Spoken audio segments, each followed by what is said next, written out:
Hello guys. आज हम राजस्थान के इतिहास में चर्चा करेंगे।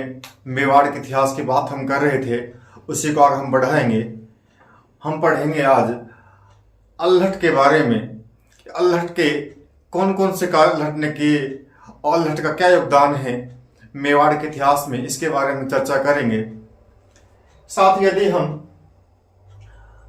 अल्हट की बात करते हैं तो इसका एक अन्य नाम मिलता है, इसे अलरावल भी कहते हैं। ये भी ध्यान रखना है, अल्हट के हैं अलरावल के हैं, ये है एक ही नाम है, ये एक ही शासक है। यदि इसके पिता की बात करें हम तो इसके पिता का नाम भरत पट्ट मिलता है। इसकी यदि हम बात करें तो इन्होंने जगत अंबिका माता के मंदिर का निर्माण करवाया, ये भी ध्यान रखना है। और जो जगत अंबिका माता का जो मंदिर जो है, इसे हम मेवाड़ का खजुराहो कहते हैं। ये ध्यान रखना है। क्वेश्चन आ जाता है किस मंदिर को मेवाड़ का खजुराहो कहते हैं, तो ये ध्यान रखना है जगत अंबिका माता के मंदिर को मेवाड़ का खजुराहो कहते हैं। इसके बाद जो ये फैक्ट जो है इंपोर्टेंट है, इसके बाद इसे ध्यान रखना है। एक बात ध्यान रखना है, जो अल्हट जो है इन्होंने चित्तौड़ के साथ साथ जो है इन्होंने आहड़ को राजधानी बनाया। आहड़ जो है ये बहुत ही प्राचीन शहर है या बहुत ही प्राचीन कस्बा है।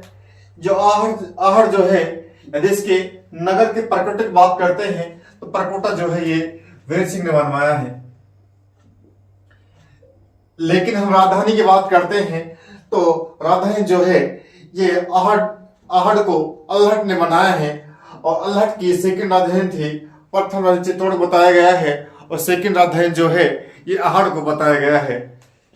यानी हम ये कह सकते हैं, ये ध्यान रखना है, पूछ सकता है कि अल्हट की दूसरी राजधानी कौन सी थी या उसे किसने बनाया, किसे बनाया था।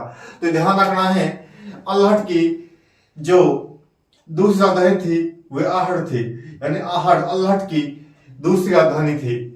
इसके बाद ध्यान रखना है वरहा मंदिर का निर्माण जो है ये अल्हट ने करवाया है। इसके बाद इसकी बहुत ही महत्वपूर्ण उपलब्धि और जहां से कुछ माना जाता है कि अल्हट जो थे इन्होंने होण राजकुमारी हरिदेवी से विवाह किया था। आप जानते हैं होण जो थे विदेशी थे, तो हम ये कह सकते हैं कि होण राजकुमारी हरिया देवी से विवाह किया अल्हट ने। और कहा जाता है कि मेवाड़ के इतिहास में प्रथम अंतरराष्ट्रीय विवाह था कि होण जो विदेशी शासक थे उनकी राजकुमारी हरिया देवी से विवाह किया अल्हट ने।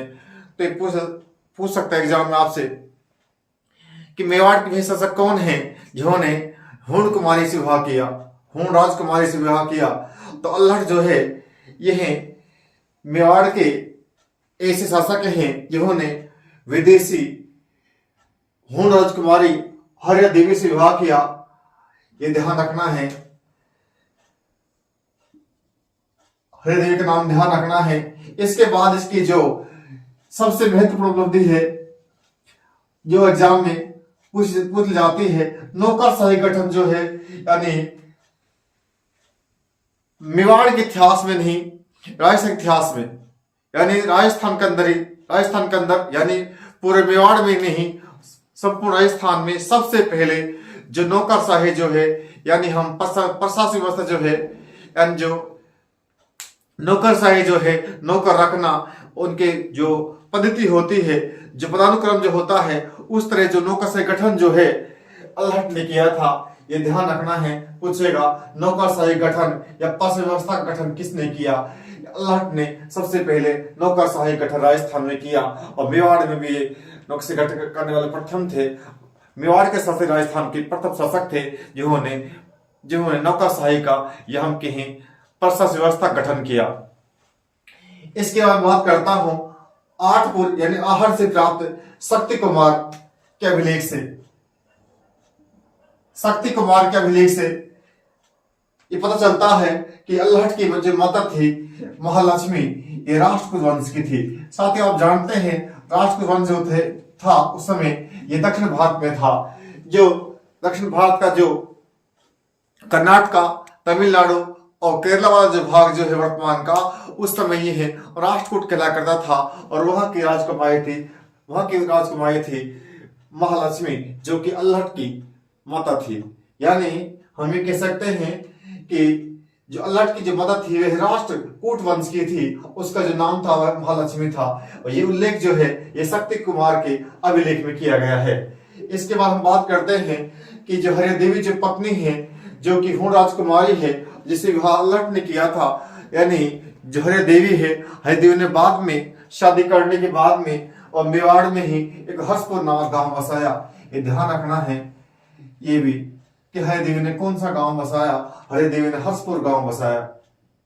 इसके बाद हम बात करते हैं साणेश्वर प्रशस्ति। साथ ही जो प्रशस्ति जो है साणेश्वर, यह 953 ईस्वी की है।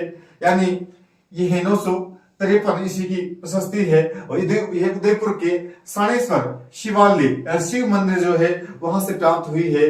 और ये पहले जो प्रशस्ति ये पहले आहड़ के वरह मंदिर लगी हुई थी और बाद में इसे उदयपुर के शिवालय जो है साणेश्वर वहां लगाया गया।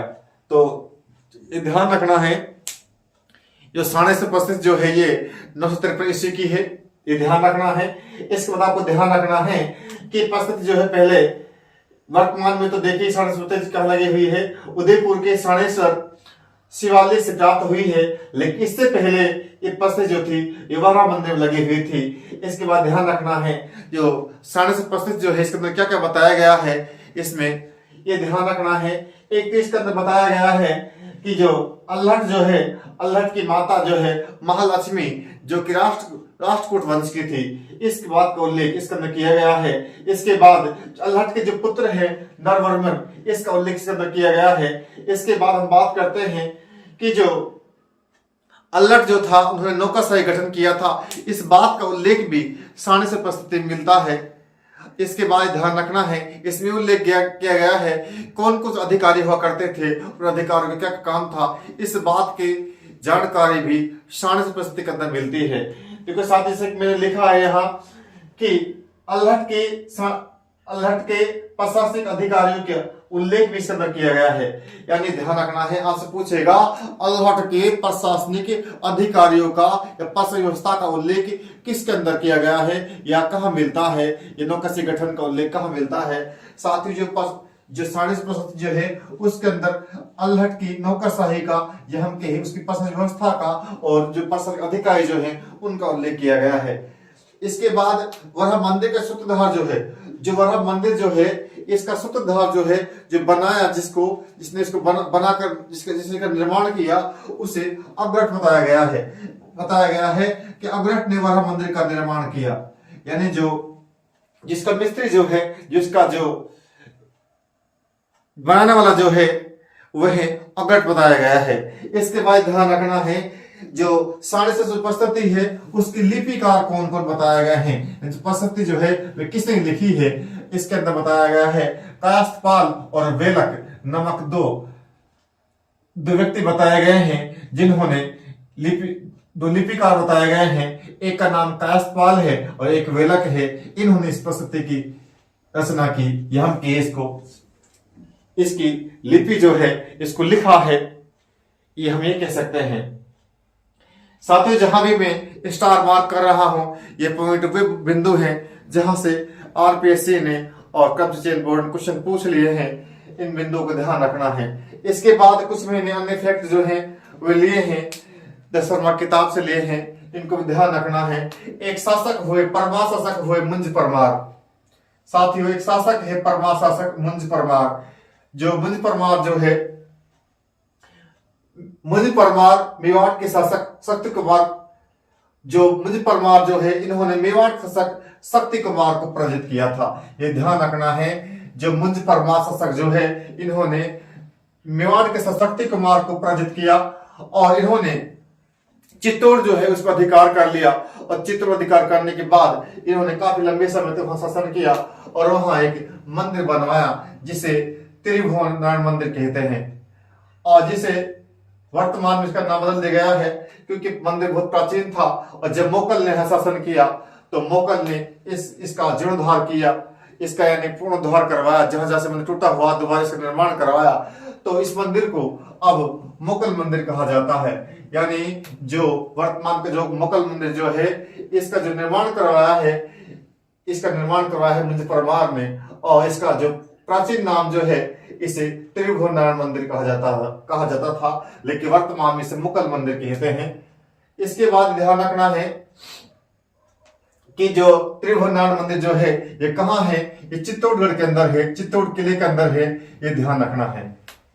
यानी साथियों आपको ध्यान रखना है जो मुंशी परमार शासक जो थे, परमार शासक, इन्होंने क्या किया कि जो सत्य कुमार शासक थे मेवाड़ की उसे पराजित कर दिया, और पराजित करने के बाद इन्होंने चित्तौड़ पर अधिकार कर लिया और काफी लंबे समय चित्तौड़ शासन किया और वहां एक मंदिर बनवाया जिसका नाम था त्रिभुवन नारायण मंदिर। लेकिन जब बाद में मेवाड़ शासकों ने मेवाड़ पर अधिकार कर लिया तो जो मुगल शासन, जब मुगल का जो समय जो था उस समय मुगल ने इस मंदिर का जीर्णोद्धार करवाया और इस मंदिर को तब से मुगल मंदिर कहा जाने लगा। जो मुगल मंदिर जो है वही प्राचीन काल का त्रिभुवन नारायण मंदिर है और ये मंदिर जो है चित्तौड़गढ़ किले के अंदर बना हुआ है, ये भी ध्यान रखना है।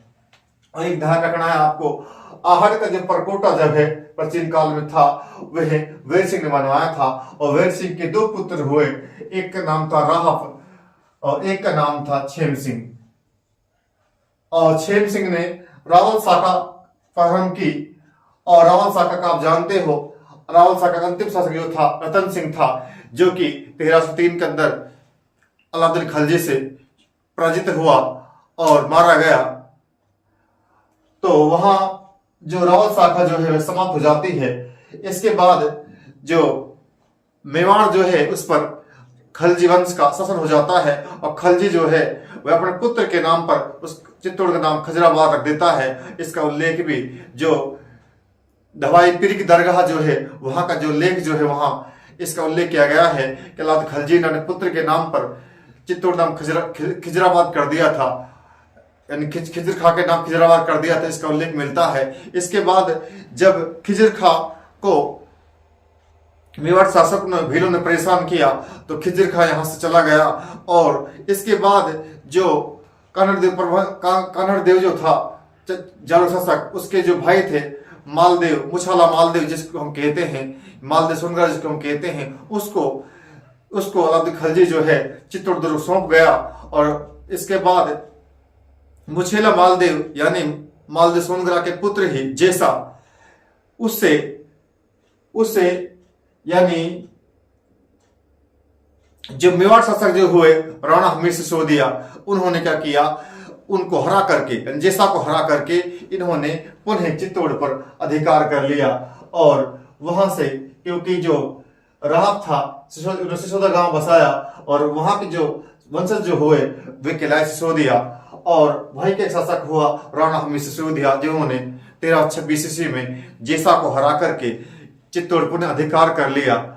और इसी कारण से राणा हमीर कहते हैं विषम घाटी पचन कहते हैं। तो साथ ही ध्यान रखना है कि जो राहत जो है इन्होंने सिसोदा गांव बसाया, सिसोदा गांव के ही जो सामंत जो हुए सिसोदा कहलाए और सिसोदियाओं के ही एक सामंत, एक शासक यानी राणा हमीर सिसोदिया, उन्होंने क्या किया कि जैसा जो था, जो कि मुछला मालदेव पुत्र जो था, उसे हरा करके चित्तौड़ पुनः अधिकार कर लिया, यानी चित्तौड़ पुनः से सिसोदिया वंश की शुरुआत कर दी।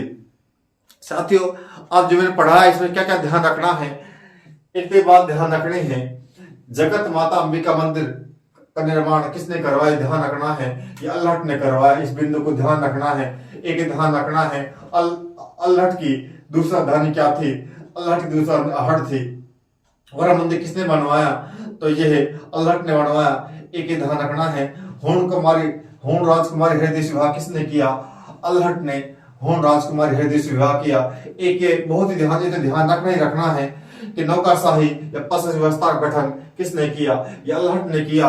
ये ध्यान रखना है कि अल्हट की जो माता थी वे किस वंश की थी, यह राष्ट्र वंश की थी, ये ध्यान रखना है। और माता का नाम क्या था, माता का नाम महालक्ष्मी था, एक ही ध्यान रखना है। हय देवी ने कौन सा गांव बसाया, इन्होंने हर्षपुर गांव बसाया। इसके अलावा ध्यान रखना है साणस प्रस्तुति जो है इसमें से क्या ध्यान रखना है, इसमें ध्यान रखना है इसमें क्या क्या उल्लेख किया गया है। एक उल्लेख किया गया है अल्हट की माता महालक्ष्मी राष्ट्रकूट कुल की थी, ये ध्यान रखना है। और अल्हट के पुत्र नरवर्मन का वर्णन इसमें किया गया है। इसके अलावा अल्हट की प्रशासनिक व्यवस्था का यानी नौकरशाही के गठन का उल्लेख इसके अंदर किया गया है। और वह मंदिर का जो सूत्रधार जो है अगट बताया गया है। और प्रशस्ति की लिपिकार जो है कायस्थपाल और वेलक बताए गए हैं। एक ध्यान रखना है, पूछ सकता है मुंज परमार ने मेवाड़ के किस शासक को प्रेरित किया। तो साथियों मुंज परमार शासक ने मेवाड़ के शक्ति को मार्ग प्रेरित किया। और ये पूछ सकता आपसे त्रिभुवनार मंदिर का निर्माण किसने करवाया, ये मुंज परमार ने करवाया। इसके अलावा इसे वर्तमान में क्या कहते हैं, इस वर्तमान मोकल मंदिर कहते हैं। और ये ध्यान रखना है जो त्रिभुवनार मंदिर या मोकल मंदिर जो है वर्तमान में कहाँ है, ये चित्तौड़गढ़ के किले के अंदर है। ये ध्यान रखना है आहड़ नगर का जो परकोटा जो है वे किसने बनवाया, वह वेर सिंह ने बनवाया। ये ध्यान रखना है कि रावल शाखा किसने प्रारंभ की, रावल शाखा जो है वे छेम सिंह ने प्रारंभ की। और पूछेगा सिसोदा गांव किसने बसाया, ये सिसोदा गांव जो राव ने बसाया। और आपसे पूछेगा कि जो सिसोदिया शाखा की स्थापना किसने की, या पूछेगा सिसोदिया शाखा जो है मेवाड़ वंश के अंदर इसके प्रारंभ किसने किया है, ये किया है राणा हम्मी सिसोदिया ने। तो साथ ही हमने कुछ राजस्थान की हिस्ट्री यानी मेवाड़ वंश के बारे में कुछ टॉपिक्स हम देखे, कुछ बिंदु हम देखे। इसी प्रकार से हम लगातार आपसे जुड़े रहेंगे।